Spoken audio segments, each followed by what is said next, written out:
morning, and thank you for joining me on this morning's daily devotional. This week we've been talking about our sermon series called They Devoted Themselves, and we've been talking about fellowship. Fellowship is really important in the life of a believer. It's something that Tom shared that he saw in the church, and that is ultimately what brought him into relationship with Jesus. But fellowship isn't always that easy, especially in the middle of a pandemic. And so I hope to bring some practical things that we can do to help fellowship grow in our own lives.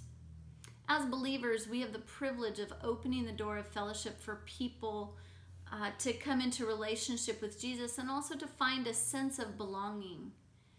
You all know that everyone needs to find a place where they feel like they belong.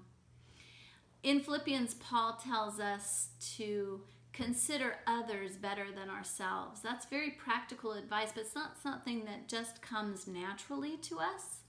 We have to actually take time to think about what matters to other people, how they're feeling, and what might be their concerns or what's going on in their lives. Part of considering other people might be when you meet someone, you consider, especially if you meet someone new at church, and you consider, do they have lunch plans after church? Do they have someone to have lunch with? Would they want to have lunch with you, maybe? Considering what are the things that they're doing on Friday night, or, for Thanksgiving, for example, which is coming up, do they have family nearby them, or are they going to spend it alone?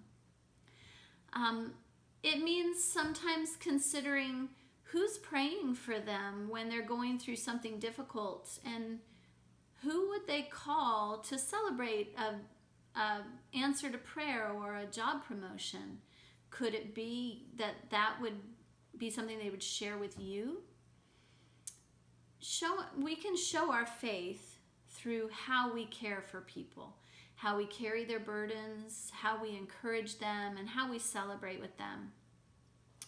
1 Thessalonians 2 verse 8 says, "So we cared for you because we loved you so much.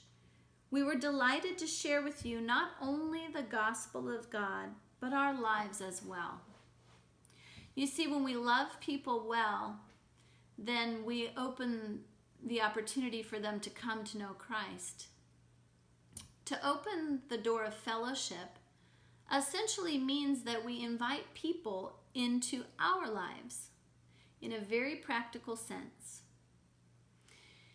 So in closing, I want to remind you about the passage in Hebrews chapter 10, verse 24 that Tom shared with us last Sunday.